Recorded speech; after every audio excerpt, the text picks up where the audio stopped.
Hello guys, welcome back to another video. This is the Football Connect. I'm your host Sam and we are back again with another one. So the game comes as you just saw it. It ends Arsenal nil, Newcastle 2 on aggregate, Newcastle 4, Arsenal nil. So this is the interesting part. We need to talk about, that they are bogey teams for some teams. So we're going to cover that. We're going to talk about how Newcastle have been a bogey team for us now. We will talk about how the character, we'll talk about how the character, how the manner of the players were going into today's match, and also talk about what does this mean for Arsenal's title hopes this season and what can they achieve, and also talk about where Newcastle are going and what's going to be happening tomorrow. Remember, there's another game of the Carabao Cup. Tottenham are leading. Is there another thing like this that is going to happen? Want to know in the comment section. Don't forget to click the like button. Don't forget to subscribe to the Connect. It's going to be an interesting one. And also, we need to talk about the humble land. Anyway, let's get into the video. So, firstly, I just feel like Newcastle are just that bogey team to us now. It's nothing to do with anything that they do. It's not like they're not a good team. It's just that Newcastle to them are just that bogey team that every single time, however good they are, however they prepare for that, they just find themselves at the back of losing against Newcastle. Can I tell you something that is really funny that people have not really noticed about us now? I was hearing yesterday there was somebody who was saying that Arsenal are the only team that has never made an error leading to goal. Well, they did it against Newcastle today. They lost by 2 goals to 0 at their own home ground. They went into the Newcastle's ground and lost by 2 goals to 0.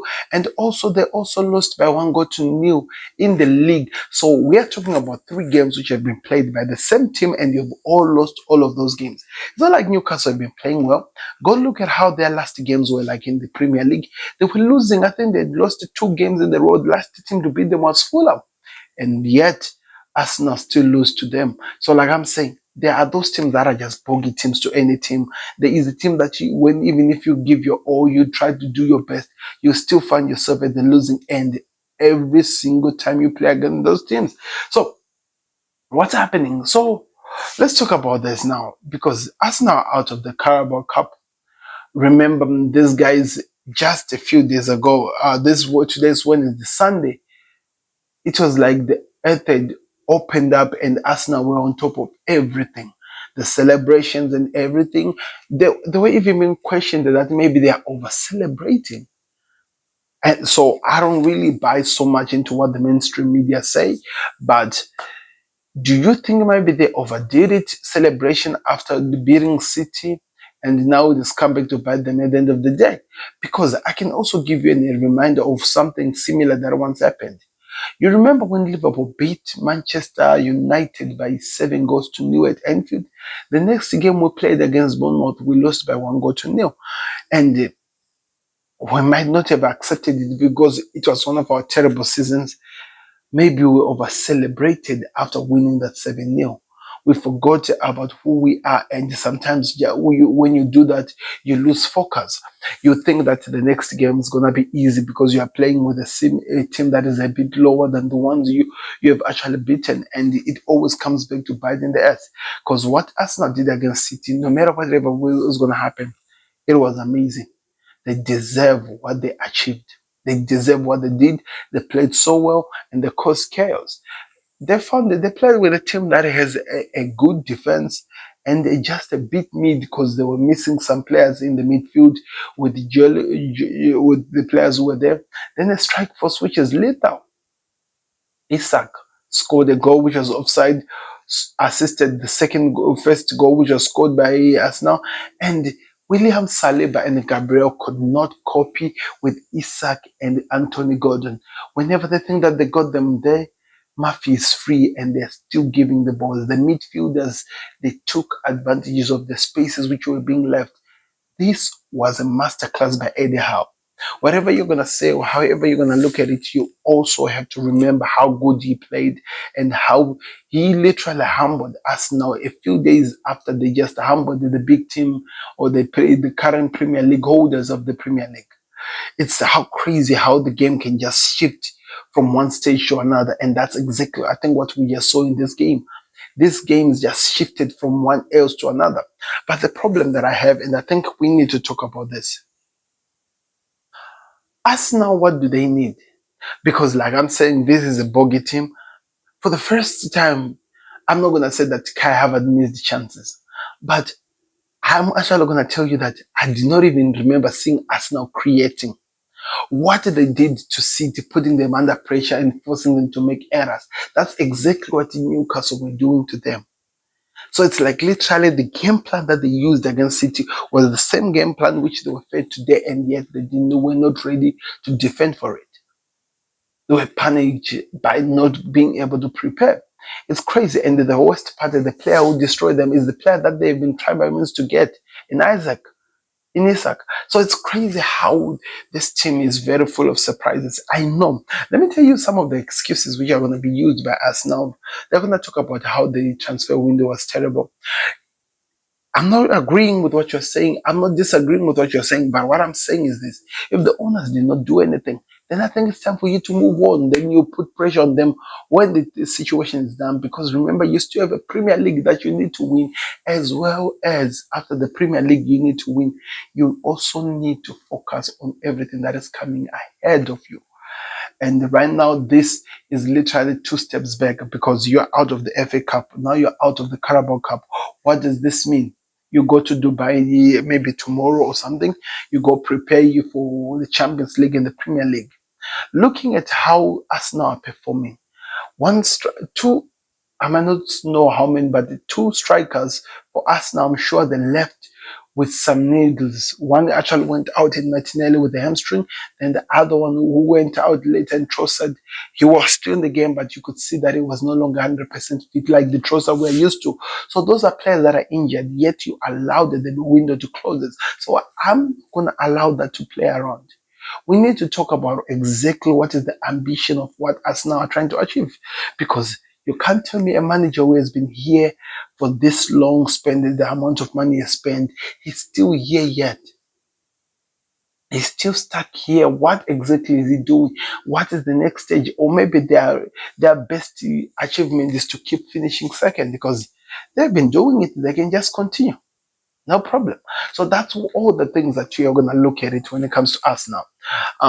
Mikel Arteta, the last time they lost to Newcastle, they blamed the ball. They blamed the ball and they played them today. I'm wondering what is he going to blame? The fans of Newcastle are now making fun of him and telling him that is it all about the ball? Is it the ball that is causing you guys to perform like you don't even want to play football? William Saliba, this guy has been given so much prop for what he has been doing in football, and maybe he does. But you find him being compared to the likes of Virgil van Dijk, some of the defensive great we have currently in the Premier League. And you can see that with what he offers, he cannot less the boots of Virgil van Dijk when it comes to proper explaining of what they're asking. So it's crazy. I don't really know what to say, really, to be honest, on us now. And only to say that they were humbled. That's the truth of the matter. We use this term "destroyed and outclassed" lightly, but one wise man once told me that outclassed is a team coming and stopping your plan to be flourish and yet executing his own plan to make sure that he gets what they're doing. That's exactly what Newcastle did. It was to make sure that they destroyed and took out the Odegaard threat, took out the Ethan Waneri threat, then the other guy was there who was he? Martinelli.